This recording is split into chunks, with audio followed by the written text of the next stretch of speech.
Hello and welcome to Boxing Noise. Today I'm going to be covering the 4 keys to victory that I've come up with for Alexander Usyk in the AJ Usyk rematch, which is happening this weekend. So this one is it's a little bit of a weird one because you may say, what do you mean the keys to victory? He basically cruised to a victory in the first fight. That being said, that doesn't mean he has he can just kind of relax and just kind of cruise his way to a victory again. I mean, you've got to expect that Anthony Joshua is going to come with more, a revised game plan, and yeah, you can't expect him not to step up his game, and therefore Usyk will need to adjust accordingly. That being said, though, I do think a lot of what Usyk needs to do in this match is kind of the same again. For Usyk, obviously, it's very easy for him to get sparring for somebody like Anthony Joshua. I mean, where's Anthony Joshua going to get someone like Usyk? I mean, there's people with certain traits that are the same, but I don't think there's really nobody in the heavyweight division, amateur or pro, that moves like Usyk. So really, I mean, in order to get that, he's going to have to go looking cruiserweight. A bit like how Tyson Fury had to get cruiserweights for Deontay Wilder, because again, it's the same sort of thing. Where do you get someone who's moves like Wilder, who's as athletic, as Deontay Wilder, can close the range that quickly with that much power? So it was kind of a similar thing for him, maybe to a lesser extent.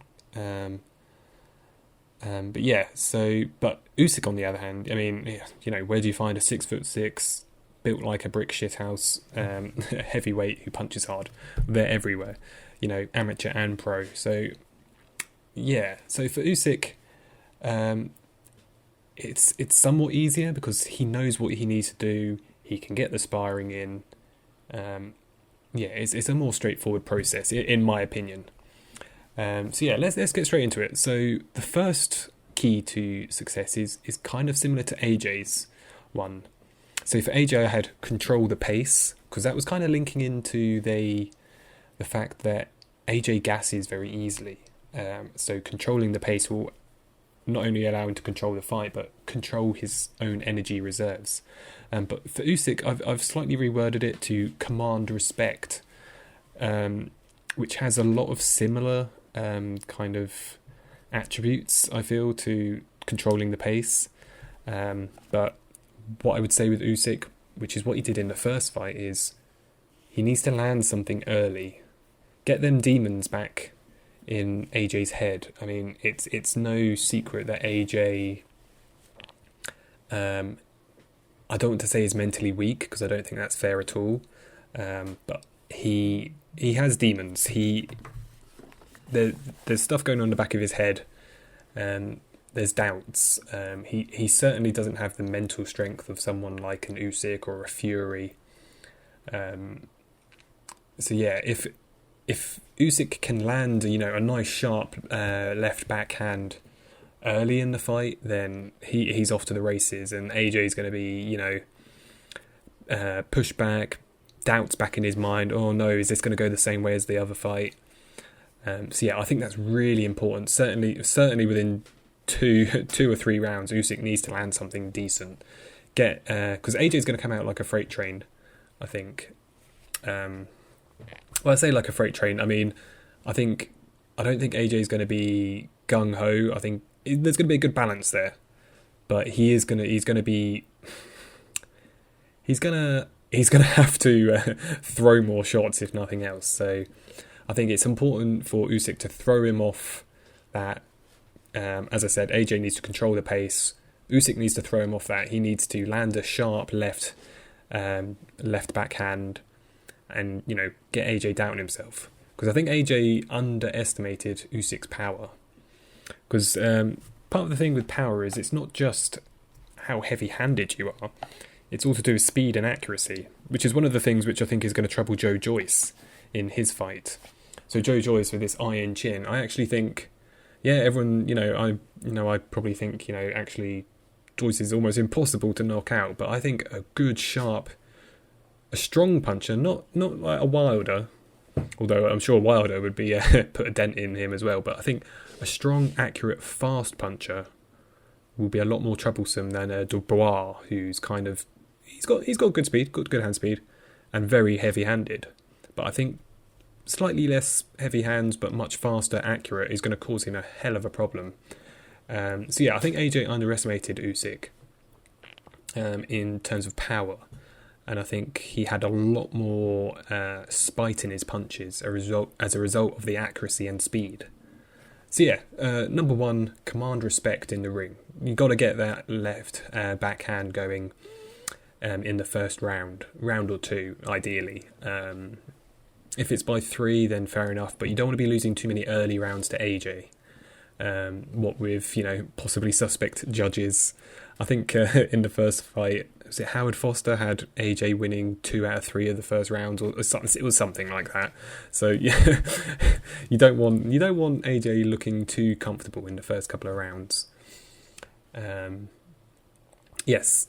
So key to victory number 2 is lateral movement. This is something Usyk does amazingly well. Like, who else moves like Usyk? Lomachenko, that lateral in-out, left-right movement, go into his right, throw a jab, couple of jabs, move to the right, throw a jab, move to the right. AJ was lost. It's something I've actually seen mainly recently.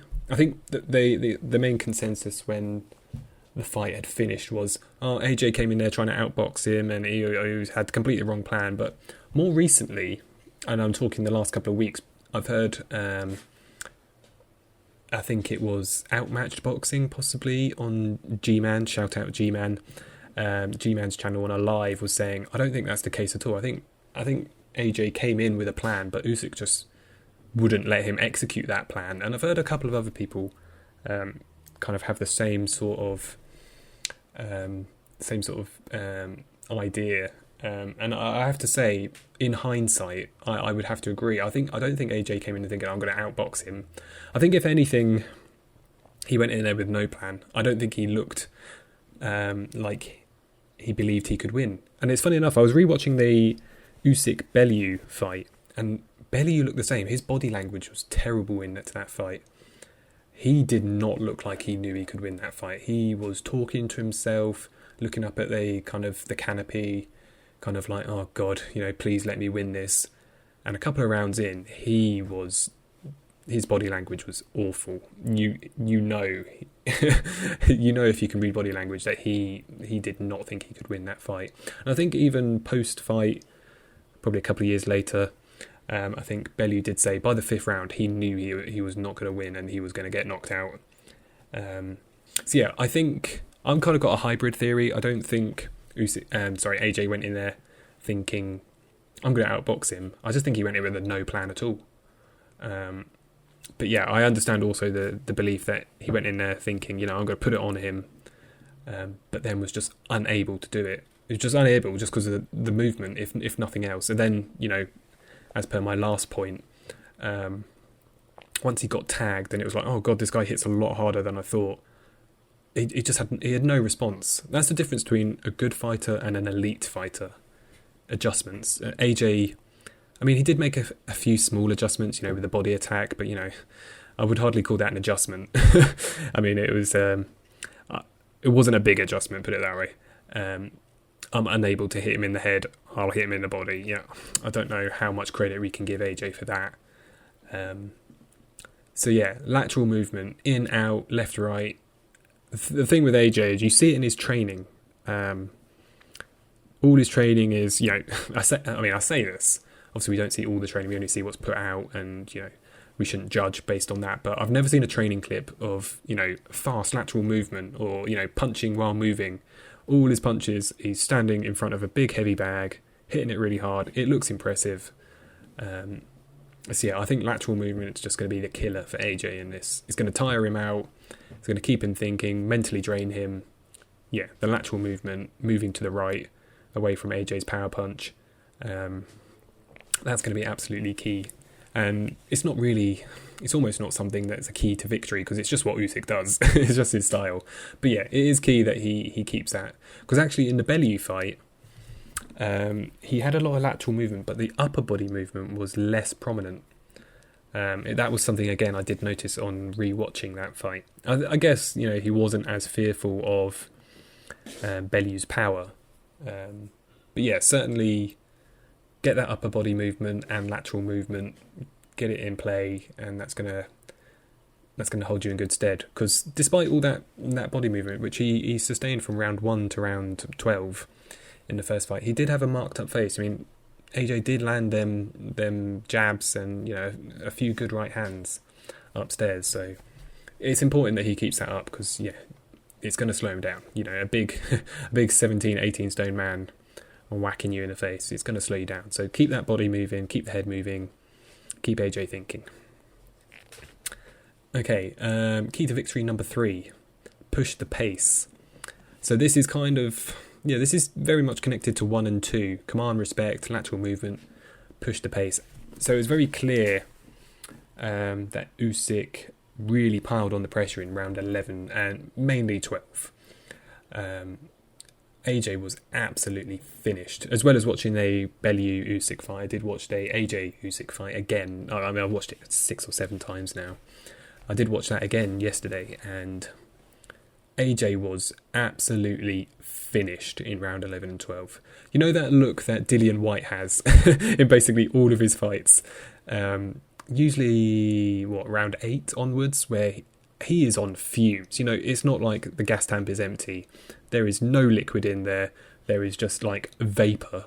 But he just kind of finds a way to carry on, Dillian Whyte. And, he managed to get the win, against Chisora, against Parker. I mean, Parker is absolutely finished.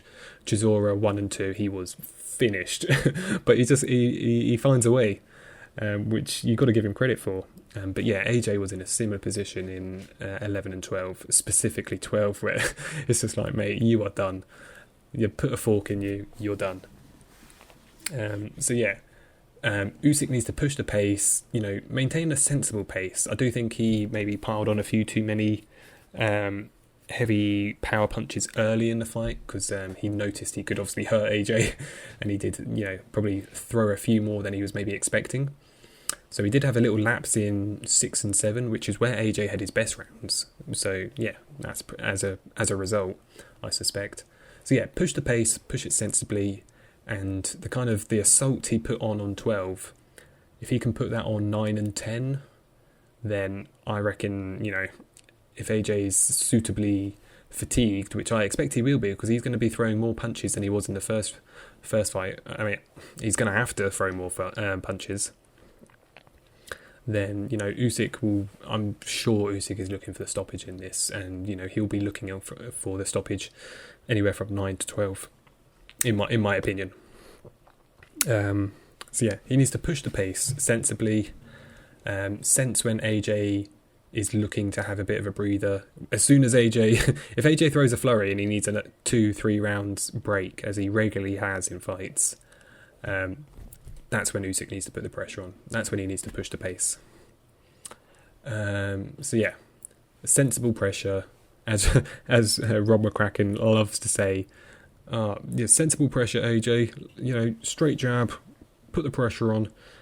Which was something he was saying every single round of the AJ Usyk 1 fight, and it was just like, mate, AJ's not listening to you. You need to come up with a different idea. You need to get something else into his head. He's not listening to you, or he's just unable to execute that plan. So yeah, push the pace, and finally, again, linked in with all these other points, is work the body.